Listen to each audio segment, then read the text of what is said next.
Perkenalkan, nama saya Erin Damayanti Huta Barat. Saya dari Program Studi Pendidikan Biologi Universitas Sriwijaya.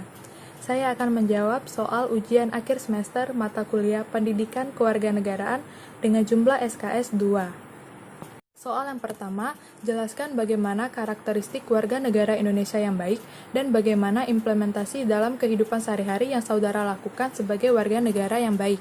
Jawabannya yang pertama, menjunjung tinggi toleransi. Pengimplementasian nilai menjunjung tinggi toleransi ini yaitu berteman dengan siapa saja tanpa memandang suku, agama, dan ras. Kita tidak boleh membeda-bedakan teman hanya karena perbedaan budaya, suku, ras, maupun agamanya. Yang kedua, saling menghormati dan bertanggung jawab. Contohnya dalam kehidupan sehari-hari yaitu tidak memaksakan kehendak dan menerima pendapat dan pemikiran orang lain. Kita tidak dapat memaksakan kehendak kita kepada orang lain dan juga kita harus menerima perbedaan pendapat ataupun perbedaan pemikiran dengan orang lain. Yang ketiga, berpikir kritis dan rasional. Contohnya dalam kehidupan sehari-hari yaitu tidak mudah terprovokasi melalui berita-berita hoax. Kita sebagai warga negara yang baik harus mampu menyaring ataupun menganalisis mana berita yang baik dan mana berita yang tidak baik, sehingga kita tidak mudah terprovokasi yang dapat menimbulkan kericuhan ataupun keributan di dalam negara. Yang keempat adalah jujur. Contoh berperilaku jujur itu bisa di dalam segala tindakan, dalam hal kecil maupun hal yang besar. Contoh hal kecil yaitu dengan tidak mencontek pada saat ulangan di sekolah. Dalam tindakan yang besar yaitu tidak melakukan korupsi ataupun kecurangan saat melakukan pemilu. Yang kelima, adil, yaitu contohnya dengan menolong siapa saja tanpa memandang latar belakangnya. Kita sebagai warga negara yang baik tidak boleh membeda-bedakan orang lain hanya karena perbedaan latar belakang, mau itu dia dari orang kaya maupun dari keluarga yang miskin. Yang kedua, apa yang dimaksud identitas nasional dan jelaskan unsur-unsur pembentuk identitas nasional. Jawabannya, identitas nasional atau yang kita dengar sebagai jati diri bangsa adalah suatu ciri khas yang dimiliki suatu bangsa dan berbeda dengan bangsa lainnya. Jadi, identitas nasional ini merupakan ciri khas yang membedakan suatu bangsa dengan bangsa lainnya. Unsur-unsur pembentuk identitas nasional ini ada 4. Yang pertama, suku bangsa. Suku bangsa adalah golongan yang berisi seseorang yang sama karena berdasarkan garis keturunan yang berasal dari orang tua. Jadi, dalam suatu negara itu pasti memiliki suku bangsa, yang mana suku bangsa dalam negara tersebut akan berbeda dengan suku bangsa di negara lainnya. Sehingga suku bangsa ini merupakan unsur-unsur pembentuk identitas nasional. Yang kedua, kebudayaan. Kebudayaan merupakan sebuah tradisi di mana manusia memahami lingkungannya di daerah yang ia tinggali. Jadi, kebudayaan yang dimiliki suatu negara itu akan berbeda dengan negara lain, sehingga kebudayaan ini merupakan ciri khas dari suatu negara yang membuat kebudayaan menjadi unsur pembentuk identitas nasional. Yang ketiga, agama. Agama adalah sebuah identitas manusia mengenai kepercayaannya kepada Tuhan Yang Maha Esa. Negara Indonesia adalah negara yang berlandaskan Pancasila, yang mana bunyi Pancasila yang pertama yaitu ketuhanan Yang Maha Esa.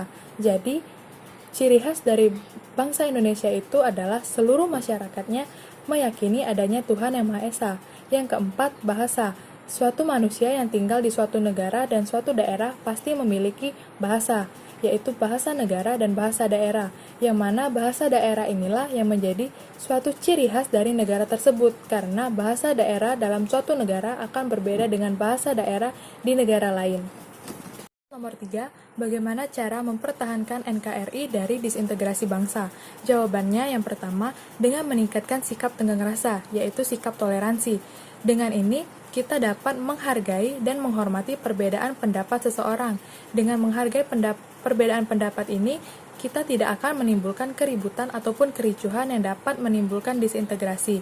Yang kedua, tidak bertindak semena-mena. Karena dengan bertindak semena-mena, kita akan menimbulkan perilaku egois yang akan mementingkan diri kita sendiri, yang mana hal ini akan menimbulkan keributan yang dapat menimbulkan konflik sehingga terjadi disintegrasi bangsa. Yang ketiga, tidak menciptakan kelompok-kelompok yang menjurus kepada disintegrasi bangsa. Artinya, kita tidak membuat kelompok-kelompok yang suka memprovokasi suatu kelompok dengan kelompok lain, sehingga dengan adanya provokasi ini akan menimbulkan kericuhan yang dapat menyebabkan disintegrasi bangsa. Yang keempat, tidak berperilaku rasis. Tidak berperilaku rasis di sini kita tidak membeda-bedakan budaya ataupun agama ataupun ras seseorang, sehingga dengan adanya sikap toleransi tadi kita akan dapat menghargai perbedaan tersebut. Yang kelima, menumbuhkan sikap nasionalisme.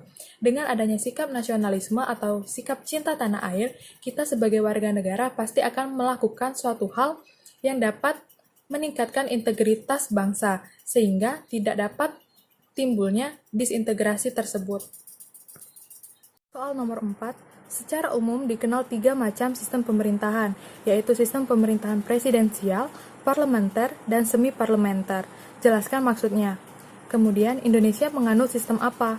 Dan jelaskan mengapa Indonesia menganut sistem tersebut. Jawabannya, yang pertama, sistem pemerintahan presidensial. Sistem pemerintahan presidensial adalah sistem pemerintahan di mana presiden menjadi kepala negara sekaligus kepala pemerintahan. Kekuasaan eksekutif dipegang presiden dan terpisah dari kekuasaan legislatif di parlemen.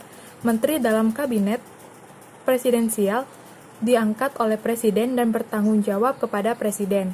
Yang kedua, sistem pemerintahan parlementer. Sistem pemerintahan parlementer ini adalah sistem pemerintahan di mana kepala negara hanya bersifat simbolis dan tidak memiliki peran yang banyak dalam kekuasaan. Kepala negara di sini dapat berupa raja, ratu, sultan, atau syekh.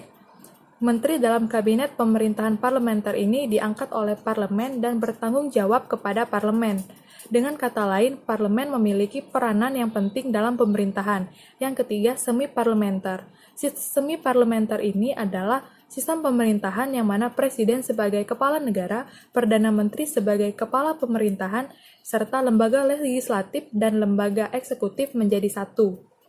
Indonesia menganut sistem pemerintahan presidensial, karena sistem pemerintahan presidensial ini dinilai sangat cocok dan sangat sesuai dengan sistem demokrasi Pancasila dan budaya politik yang dianut oleh negara Indonesia. Soal nomor 5. Bagaimana pendapat Anda terhadap paham radikal yang saat ini sedang marak di Indonesia? Jawaban, menurut saya, paham radikal yang saat ini sedang marak di Indonesia adalah masalah kompleks yang harus diselesaikan oleh setiap elemen masyarakat, karena paham ini menyangkut ideologi seseorang, sehingga paham radikal ini harus segera dihilangkan, sebab jika tidak, ditakutkan generasi muda akan terjerumus ke dalam paham radikal ini, sehingga akan mengancam masa depan bangsa. Soal nomor 6, jelaskan hubungan antara wawasan Nusantara, ketahanan nasional, dan bela negara. Jawaban, yang pertama yaitu pengertian wawasan Nusantara menurut Garis Besar Haluan Negara tahun 1998, yaitu cara pandang dan sikap bangsa Indonesia mengenai diri dan lingkungannya dalam penyelenggaraan kehidupan bermasyarakat, berbangsa, dan bernegara. Kemudian, pengertian ketahanan nasional. Ketahanan nasional merupakan kondisi dinamik suatu bangsa berisi keuletan dan ketangguhan yang mengandung kemampuan mengembangkan kekuatan nasional dalam menghadapi dan mengatasi segala tantangan, ancaman, hambatan, dan gangguan, baik yang datang dari dalam maupun luar, yang langsung maupun tidak langsung mengganggu ataupun membahayakan integritas dan identitas suatu bangsa. Kemudian, bela negara. Bela negara adalah sikap dan perilaku warga negara yang dijiwai oleh kecintaannya kepada Negara Kesatuan Republik Indonesia atau NKRI berdasarkan Pancasila dan Undang-Undang Dasar 1945 dalam menjalin kelangsungan hidup bangsa dan negara yang seutuhnya. Jadi, hubungan antara wawasan Nusantara, ketahanan nasional, dan bela negara yaitu melalui wawasan Nusantara, suatu bangsa dapat memahami jati dirinya sendiri yang dapat menjadi dasar pemikiran bagi warga negaranya yang dapat bertujuan agar membentuk ketahanan nasional, sehingga seluruh elemen masyarakatnya dapat menjalankan kewajibannya yaitu bela negara.